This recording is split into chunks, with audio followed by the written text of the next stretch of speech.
Magandang hapon po sa lahat. Yan mga boss, bago man ang lahat.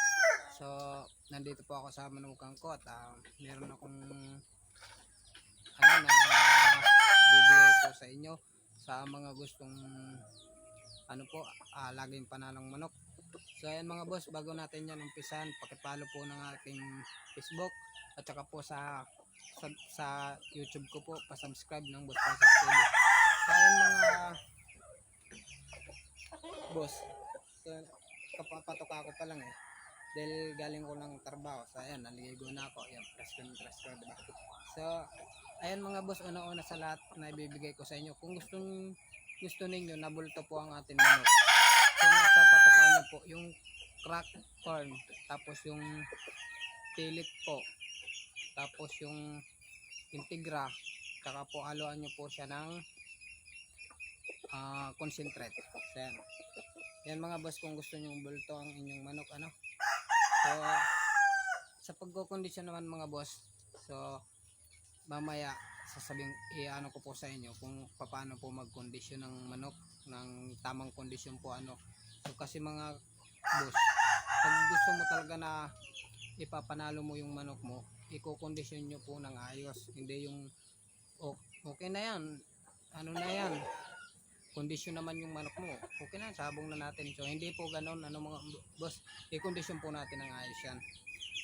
So ayun mga boss,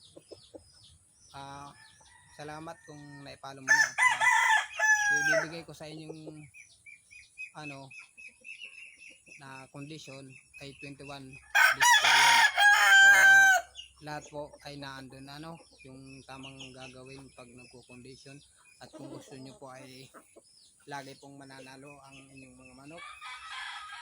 So kasi mga boss, kaya ako naman binabahagi yan sa inyo kasi subok ko na yan mga boss, subok ko na ang ganyan. So dati kasi nung bata pa ako, nung nagmamanok ako, so patuka ko lang, paligo lang, okay na. So hindi pala ganun mga boss.